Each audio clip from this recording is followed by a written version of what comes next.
Messieurs, dames, bonjour et merci de nous gratifier encore de votre fidélité à l'émission Le Bon Citoyen. Le Bon Citoyen est une émission à visée informative à l'endroit de la communauté universitaire et de tout autre citoyen d'ici et d'ailleurs. Pour l'émission de ce jour, nous parlerons de l'attitude des populations vis-à-vis des personnes porteuses d'un handicap. Alors pour cette émission, nous avons un invité. Bonjour mademoiselle. Bonjour. Comment vous vous portez? Très bien. Merci d'avoir répondu à notre invitation. Alors, est-ce que vous pouvez vous présenter aux téléspectateurs? Je m'appelle mademoiselle Sintémo Anité, étudiante en gestion, marketing, management des organisations. Alors, vous êtes à quel niveau de vos études actuellement?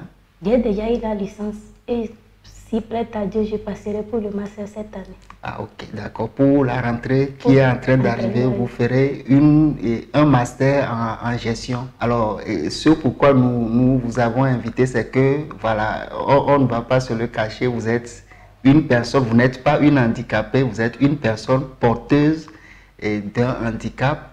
Alors, qu'est-ce que c'est que, enfin, comment vit une personne porteuse d'un handicap au quotidien? Une personne en situation de handicap a toujours des difficultés pour pouvoir vivre. Souvent, la personne en situation de handicap est toujours marginalisée par la population, difficile à être acceptée et souvent réduite à zéro. Oui, vous avez parlé des discriminations ou bien du rejet vis-à-vis de... Enfin, les autres ne vous acceptent pas, ils vous rejettent, vous êtes victime de la discrimination. Alors, est-ce que vous pouvez nous donner des exemples concrets qui font que vous vous sentez rejeté par les autres? Oui, on se sent rejeté par les autres. Souvent, les personnes ne portent pas la population ne porte pas de valeur envers la personne handicapée. Ils se disent que la personne ne peut rien faire, que la personne ne peut pas vivre comme les personnes valides. Aussi, nous remarquons le refus par certains, le refus souvent aux aidements de prendre les personnes portées d'un handicap sur leur moto, par exemple. Ok, donc ça veut dire que vous, actuellement, quand vous êtes au bord de la rue et que vous voulez prendre un taxi-moto, le taxi-moto, parce que vous êtes handicapé, refuse de vous prendre. Oui. Est-ce qu'il vous donne des raisons valables des fois? Souvent qu'ils ne prennent pas des personnes malades sur leur moto parce qu'ils ne peuvent pas filer avec la personne. Aussi, et ça lui prend le temps de s'arrêter parce que pour monter sur la moto, c'est un peu compliqué. Ok, alors, mademoiselle, dites-nous, hein, les téléspectateurs ont besoin de connaître ces choses pour changer d'attitude vis-à-vis des personnes porteuses d'un handicap. Alors, je voudrais savoir, hein, est-ce que vous êtes handicapé de naissance ou bien vous êtes devenu handicapé à un moment donné de votre vie? Je suis handicapée dès la naissance. Alors, est-ce que vos parents, dès la naissance, comment est-ce qu'ils ont pris la situation? Est-ce qu'ils vous ont accepté comme un enfant parmi tant d'autres dès la naissance? Oui, dès la naissance, ils ne s'entendaient pas que je devais être handicapée. Oui. Mais au fur et à mesure que je voulais, ils ont constaté que j'étais une personne porteuse d'un handicap. Donc, ils ont voulu corriger cet handicap, d'où je dois porter des prothèses maintenant avant de pouvoir me déplacer. Ok, ok. Donc, vous avez au moins la grâce de vous tenir debout grâce aux prothèses et de vous déplacer. Alors, vos premiers pas dans la société, le premier jour, vous avez été à l'école, vous avez évolué à l'école. Est-ce que vos camarades, les enseignants, comment est-ce qu'ils vous traitaient? Moi, souvent, les camarades se moquent de moi parce que je n'arrivais pas à bien me déplacer. Et au fur et à mesure que je me déplace, souvent, moindre geste, je peux tomber. Alors, comment est-ce que vous êtes arrivé à surmonter ces difficultés? Parce qu'il se peut qu'actuellement, il y ait des jeunes, des jeunes qui nous regardent et qui voudraient faire comme vous. Comment est-ce que vous avez fait pour surmonter toutes ces difficultés-là? Par l'aide de mes parents, en m'encourageant de continuer à vivre. Le handicap n'est pas quelque chose qu'on achète. Donc, ils m'encourageaient Et par ça, j'ai fait tous les efforts pour pouvoir évoluer. Alors moi, quand je vous regarde, je vois une fille, une demoiselle très forte et très décidée à évoluer. La preuve, vous avez votre licence en... oui, rappelez-nous cela. Licence en marketing management des organisations. Voilà, ok. Là, actuellement, vous vous préparez à vous inscrire en master. Et puis, en temps, vous nous aviez dit également que vous êtes en train de suivre une formation anti-SAI. Ça veut dire que vous vous battez pour vous en sortir. Alors, comment est-ce que vous arrivez à prendre le bon côté de la vie? Comment est-ce que vous arrivez à surmonter toutes les difficultés liées à votre état? Vraiment, ce n'est pas du tout facile. Mais il suffit juste d'avoir la patience, le courage et surtout la volonté de poursuivre ses rêves. Ce n'était pas facile pour avoir ma licence. Parce que manque de moyens, ça n'allait pas. Mais dès que j'ai eu la licence, j'ai eu l'idée de pouvoir suivre une formation parce que ma licence c'est en marketing. Et j'ai décidé de suivre une formation anti-stage pour pouvoir créer ma propre entreprise et évoluer dans la société. Ok, alors nous allons revenir aux attitudes des populations vis-à-vis de vous. Alors, en milieu universitaire, est-ce que c'est facile de vivre comme une personne porteuse de handicap? À cette question, ce n'est pas du tout facile. Mais il suffit de se battre. Parce que sur le campus, tu vas voir la plupart de ceux qui ont les moyens, comment leur vie et tout. Et quand tu te compares à eux, tu vois que tu n'as pas de valeur. Mais il ne suffit pas de regarder cela. Mais dis-toi que tu es au campus pour un but, pour un objectif, pour réaliser tes projets d'avenir. Alors, je suppose, quand on arrive à l'université, on est plus en présence des adultes qui sont en mesure de comprendre votre situation. Alors, lorsque vous prenez par exemple, vous en tant que personne porteuse d'un handicap à l'université et vous en tant que personne porteuse d'un handicap au lycée, au collège, est-ce qu'il y a une différence par rapport au traitement des autres? Oui, il y a une différence. Au campus, il y a certains qui ont de la pitié envers la personne. Ils nous encouragent à évoluer, que ce n'est pas du tout facile. Ils nous encouragent à évoluer. Au même moment qu'au collège, les personnes ne sont pas conscientes de ce qu'ils font. Et aussi, souvent, c'est parce que ces personnes ne connaissent pas réellement ce que c'est qu'un handicap. Sinon, le handicap, ça ne s'achète pas. Ça peut survenir à n'importe quel moment, lors d'une maladie, dès la naissance ou suite à un accident. Alors, je voudrais comprendre davantage votre situation. Alors, lorsque par exemple, tu rentres dans un amphi, ou bien vous êtes en train de vous déplacer en masse, par exemple, pour suivre un cours, lorsque vous êtes dans la salle, lorsque l'enseignant est devant en train de faire le cours, est-ce que vos camarades sont plus tolérants par rapport au fait, est-ce qu'ils arrivent à vous laisser la place lorsque, par exemple, vous arrivez un peu en retard? Comment est-ce qu'ils vous traitent? Nous voulons comprendre cela. Bon, tout le monde n'a pas le même comportement. Souvent, les délégués dans les amphis cherchent à garder une place aux personnes en situation de handicap. Mais tout le monde n'est pas compréhensible. Certains se disent que n'importe quelle place est réservée à tout le monde. Si tu sais que tu es handicapé, tu peux venir à n'importe... Tu ne peux pas rester à la maison, venir à n'importe quel moment parce que tu as une place qui est garantie. Donc même si tu es handicapé, tu dois arriver à temps pour pouvoir garantir ta place. Il ne faut pas arriver quand quelqu'un est là et on va lui soulever pour que toi tu prennes la place. Alors, et les enseignants, comment est-ce que les enseignants réagissent par exemple face à de telles situations? Bon, souvent, les enseignants nous conseillent à être souvent à l'heure pour ne pas subir ces genres d'embêtements envers nos camarades. Donc, si tu es à l'heure et que tu as ta place, on ne peut pas venir dire à quelqu'un de se lever pour que toi, tu t'assoies pour suivre tes cours.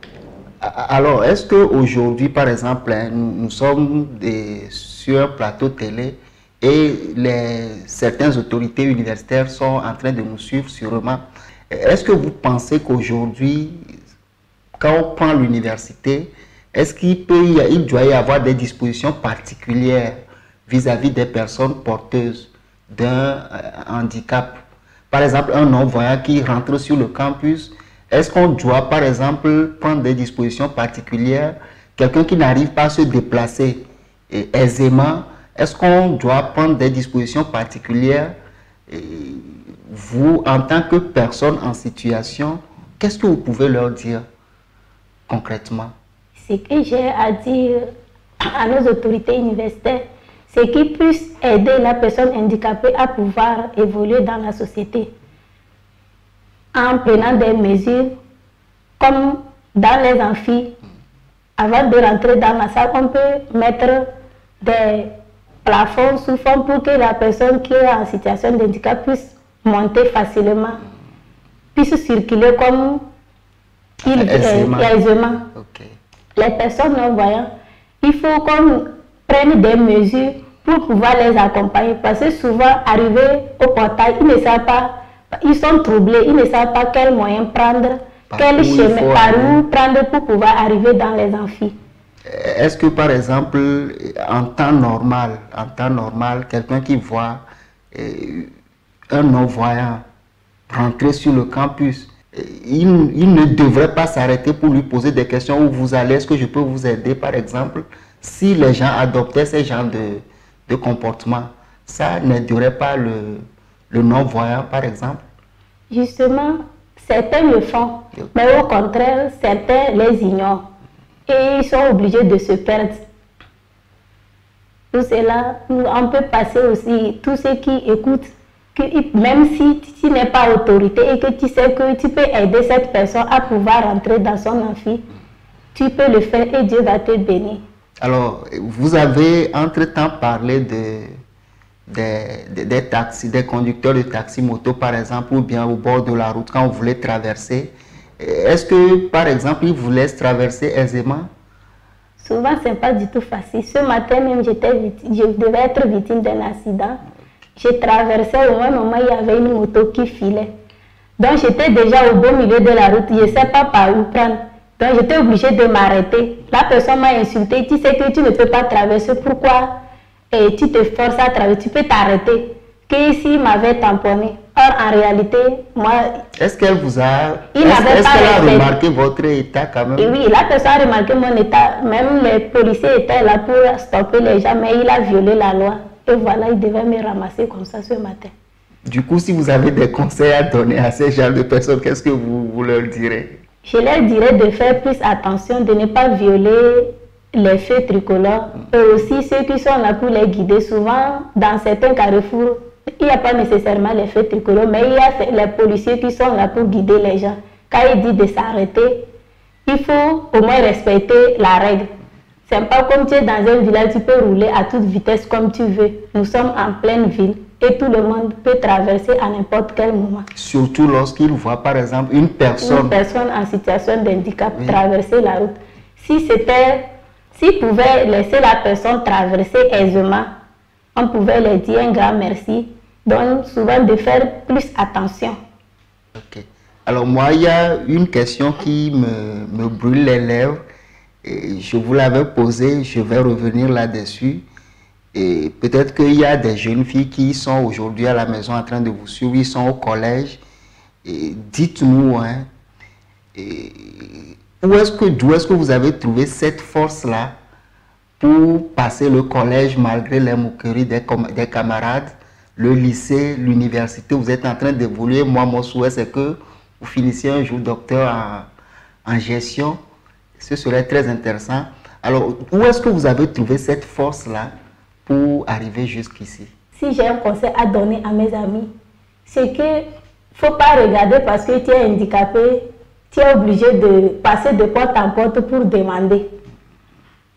Il faut se battre dans la vie. C'est parce que les personnes en situation de handicap se laissent trop intimider et qui aiment trop demander. On ne voit plus d'importance à eux. On se dit que ces personnes sont là pour qu'on les donne seulement. Donc, l'essentiel, c'est qu'il faut se battre dans la vie. Il faut pas regarder ton handicap comme un obstacle qui va t'empêcher de pouvoir poursuivre tes rêves. Alors, quels sont vos rêves à l'heure d'aujourd'hui, à l'heure actuelle? Mon rêve à l'heure actuelle est de pouvoir créer mes propres entreprises, de pouvoir les gérer d'une manière autonome et pouvoir subvenir aux besoins des personnes en situation de handicap. Aider les personnes qui n'ont pas les moyens pour pouvoir poursuivre ces objectifs. Alors, ça veut dire que vous ne comptez pas demain aller chercher du travail, mais vous discutez de temps en temps avec vos amis, les personnes qui sont dans la même situation que vous. Est-ce qu'elles sont acceptées sur le marché du travail? Sur le marché du travail, ce n'est pas du tout facile. Souvent, on sent qu'on est écarté dans certaines entreprises. Souvent, on impose des conditions qui ne permettent pas à la personne en situation de handicap de pouvoir postuler pour gagner un poste. Souvent, ces conditions sont par exemple, entre autres, être apte physiquement. Imagine si tu n'es pas apte physiquement. Être apte physiquement, ça peut dire que tu dois être valide. Tu dois être une personne qui doit bouger dans tous les sens. Or, la personne en situation de handicap ne peut pas forcément exercer toutes ces choses. Du coup, on sent souvent qu'on est un peu écarté de la société.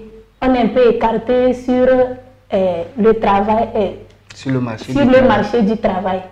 Du coup, aujourd'hui, ça veut dire que ceux qui nous suivent doivent être beaucoup plus tolérants par rapport aux conditions qu'ils posent.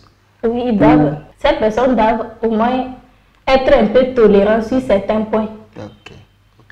Alors, si vous avez un mot de fin à l'endroit des populations qui nous suivent, quelles doivent être leurs attitudes vis-à-vis des personnes porteuses d'un handicap, que ce soit dans leur maison, dans la rue, sur le marché du travail?